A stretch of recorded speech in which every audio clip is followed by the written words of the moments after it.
टाचो बच्चों अस्सलाम अलैकुम वरहमतुल्लाहि वबरकातुहू। जमात अवल मजमून उर्दू मौजू हरूफ तहजी। टाचो जिगरो आज परो अलिफ बे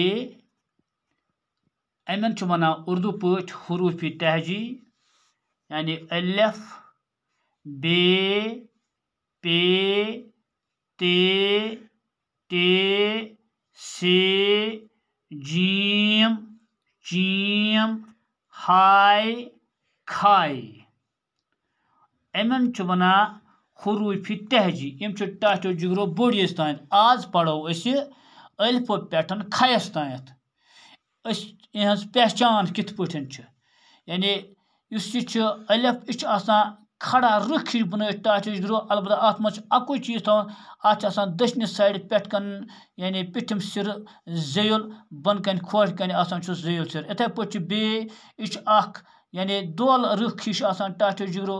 अत बन कन फ्योर अमिच पहचान यह गो बे।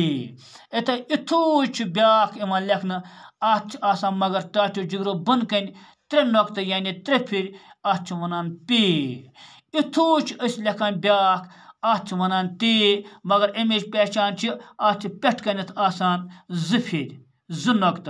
इथे पे लेखान टे टेस टाचो जिगरो पेट कन अत वनान तोय। इथे पे से अत सेस यह इथे पे बनत यह से अत मगर 3 फिर। अम पे जीम जीम टाचो जिगरो थोड़ा इत पे बनत अत क्या मंज भाग फ्योर अत वनान जीम। अमी जीम की पे ब्याख बनत यानी जीम पे चीम यह चीम जीम सी मगर अत मंज भाग 3 फिर यानी 3 फिर वन अत गो चीम। इथे पे चीम की पे ब्याख इथु हरूफ मगर अत कहां फ्योर न बन न मंज न बन कन न पेट कन अत वनान हाय। इथे पे ब्याख इथु बनत मगर अत टाचो जिगरो पेट कन फ्योर अत वनान खाय। अम खुद मे तुंद खुद यानी चीज बनोमुत मे बसान अम सत यो तुम ज्यादा समझ यानी सफ नंबर 7 गोडनुक सबक हरूफ तहजी। यानी अगर तुम लेखन यह गो टाचो जिगरो अलिफ एक इत पे अलिफ लेखन। इथे पे इत पे क्या गो टाचो जिगरो बे। इथे पे क्या गो टाचो जिगरो यह वनान पे। इथे पे यह ब्याख अत वनान ते। इथे पे लेखान ब्याख यह गो टे। इथे पे लेखान मे वोन तुम गोथे मगर अत 3 फिर यह गो से गो अलिफ बे पे ते टे से। इथे पे अम पे अत वनान जीम। इथे पे ब्याख अत वनान चीम।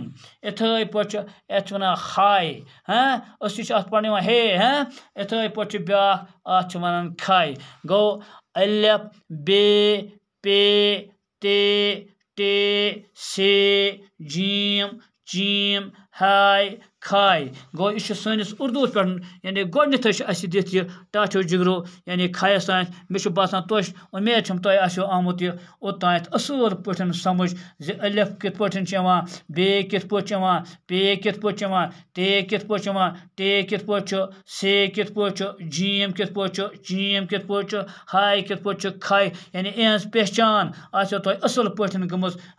यानी कित पे पढ़ो अलिफ बे पे ते टे से जीम चीम हाय खाय।